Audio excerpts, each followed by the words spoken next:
राधे राधे दोस्तों। प्रतिदिन हम बहुत सारे कार्य करते हैं, पूजा पाठ करते हैं, धर्म कार्य करते हैं, नाम जप करते हैं, मंत्रों का जाप करते हैं और बहुत समय अपना पूजा पाठ में लगाते हैं। लेकिन फिर भी कुछ दोष ऐसे होते हैं जिनसे पूजा पाठ करने में भी दोष लग जाता है। आपको वह गलतियां भूल कर भी नहीं करनी चाहिए।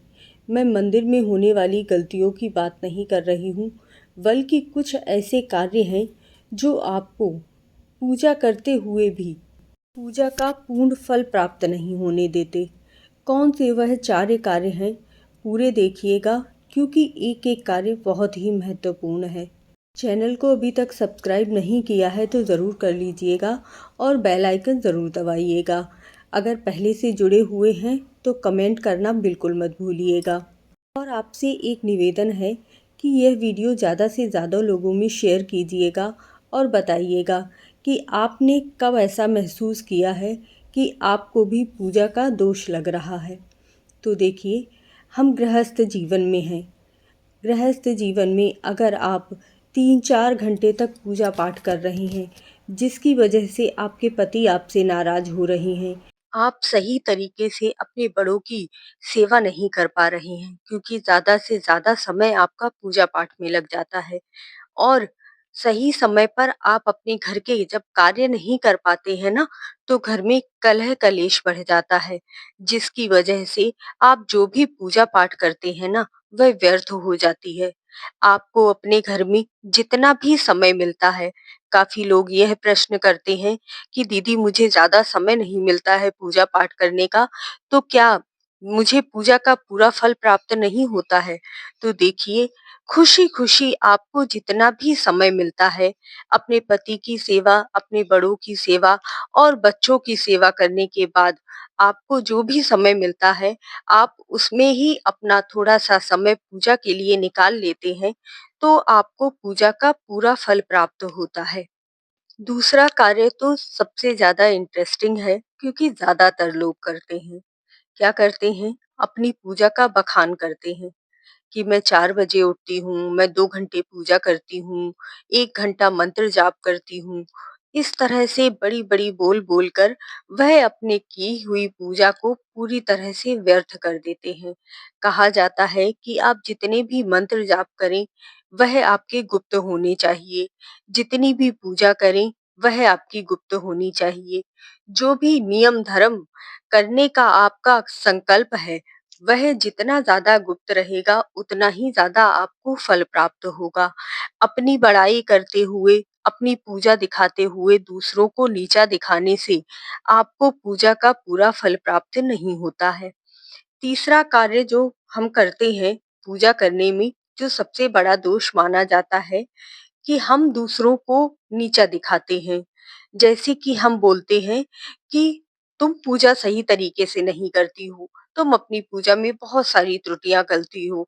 काफ़ी लोगों को तो मैंने देखा है कि मंदिर में कोई पूजा कर रहा होता है ना, तो उन्हें भी टोक देते हैं कि इस तरह से शिव जी भगवान पर जल मत चढ़ाओ, इस तरह से यह पूजा मत करो। आपको इस चीज़ का बहुत बड़ा दोष लगता है। अगर आपको किसी को कुछ समझाना है या बताना है, तो आप मंदिर से बाहर निकलकर बता सकते हैं।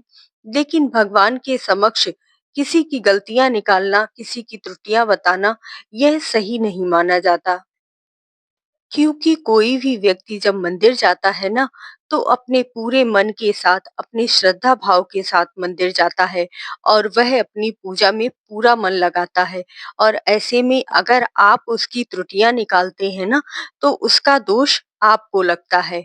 मैं ऐसा नहीं कह रही हूँ कि अगर कोई गलती कर रहा हो, तो आप उसे बता नहीं सकते हैं। परंतु दूसरे को नीचा दिखाकर या उसकी पूजा में दोष बताकर आप उसकी पूजा को व्यर्थ नहीं कर सकते हैं। इससे सबसे ज़्यादा दोष पूजा का आपको ही लगेगा। चौथी बात जो सबसे ज़्यादा इंटरेस्टिंग है, वह है कि जब भी हम कोई चीज़ दान करते हैं, तो अधिकतर हम जितनी करते हैं ना, उससे दोगुनी बताते हैं। यानी कि ज़्यादा से ज़्यादा लोगों में ये बखान करते हैं कि हमने यह दान किया, इतने हमने मंदिर बनवाए, वहाँ जाकर हमने 21,000 रुपए का दान किया, हमने गौशाला में जाकर दान किया। तो इस तरह से जब अपने आप दान को, अपने पुण्य को बताते हो ना, तब आपका दान या तो क्षय हो जाता है या आपको उसका बहुत ही कम लाभ मिलता है। कहा जाता है कि जब आप दान करें तो आप सीधे हाथ से दान करें और दान का जो फल है ना, वो आपके बाएं हाथ को भी ना पता चले। इतना ज्यादा गुप्त दान करना चाहिए। मैं इसीलिए कभी भी अपनी वीडियो में जो दान करती हूँ, उसकी वीडियो मैं कभी नहीं दिखाती हूँ, क्योंकि कहा जाता है कि दान आप जितना ज़्यादा गुप्त करते हैं ना, उतना ही आपको उसका लाभ प्राप्त होता है। और अगर आप सभी को बताते हैं, तो आपको उसका दोष लगता है और फल प्राप्त नहीं होता। प्रभु ने आपको इतना सामर्थ्य बनाया है कि आप थोड़ा-थोड़ा ही सही लेकिन दान कर सकें, तो उसके लिए भगवान का शुक्रिया अदा करना चाहिए, ना कि अपने दान का बखान करना चाहिए। इस तरह से किए गए कार्य आपको पूजा के लिए दोष लगाते हैं। जितनी देर भी पूजा करें, पूरे श्रद्धा के साथ, पूरे मन भाव के साथ करें। वीडियो अच्छी लगी हो तो चैनल को सब्सक्राइब ज़रूर कर दीजिएगा। ज़्यादा से ज़्यादा लोगों में शेयर कीजिएगा और पूरे मन और श्रद्धा भाव के साथ अपने कार्य कीजिएगा।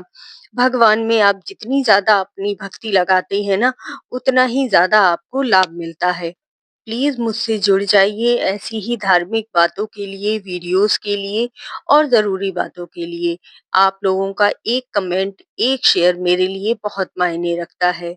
जय श्री कृष्णा, जय राधे राधे।